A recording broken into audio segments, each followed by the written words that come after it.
Hello. So we'll need to have a test. Where is my? I think this is the only one.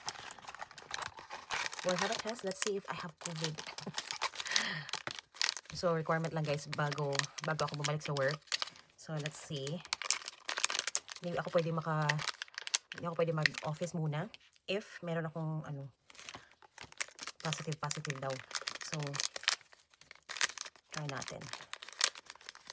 Medyo, since when was the last time? I think the last time na nag-COVID test ako was 2023. I think 2023.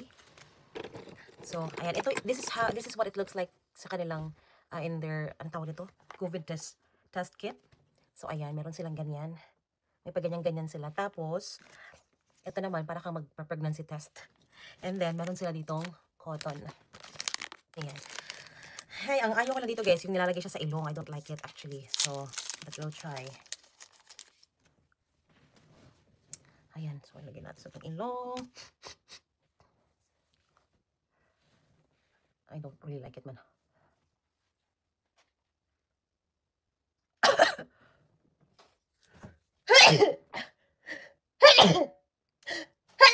Oh my goodness.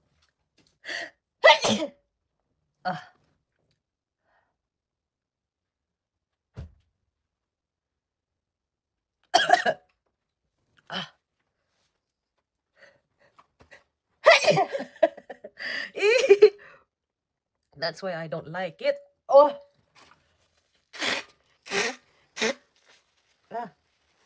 More tissue.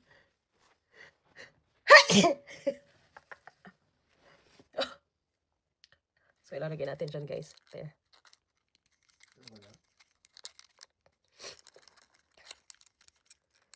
There.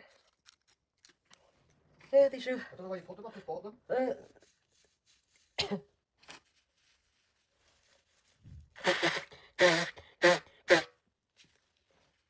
Oh my goodness. Okay. Tingnan natin if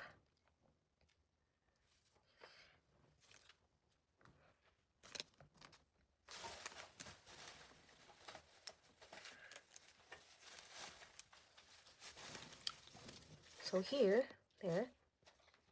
Lalagay natin dyan.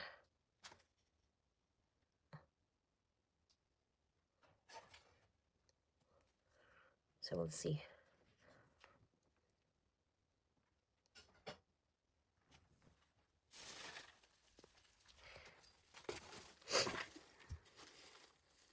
I feel like I'm doing pregnancy test. We'll see. If it's only, what's the instruction? It's only one line.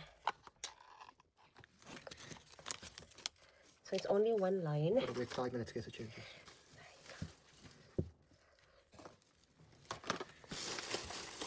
Oh, where's the tissue? Babe. I can't find them. I've just bought the boxes. Another tissue, a different one. Where are they? Any? I don't know where they are. Okay, so this one is negative. You've got to wait 5 minutes.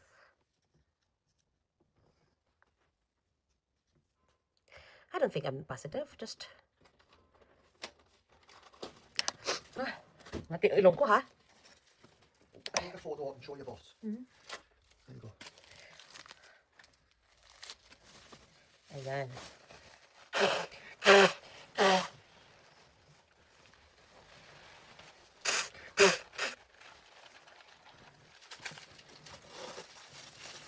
Ayan. So, malaking no. Malaking negative. So, it's negative. That means to say, I can go back in the office. So, because usually kasi guys, yung work namin is every other day, dapat nasa office kami. Pero, because of this, ayan, nagkasakit ako since last week, Thursday, tapos Friday, nag-work naman ako from the office, nakaya ko naman Saturday, Sunday, tapos Monday, and then, yeah, yesterday nag-work ako, tapos today, work ako dito sa office, sa bahay lang, sorry. So, yan. And then, by next week, will be, I think by Thursday, makakapag-work from the office na ako. So, work in the office, not work from the office, work in the office. Yeah. Pero sarap magtrabaho din, sa bahay lagi. Hindi, joke lang. Mas maganda mag-work pa rin sa office. Iba pa rin yung pag nag-work ka sa office. Iba yung vibe na binibigay ng office kaysa naman sa bahay. Yeah. Okay. Ay!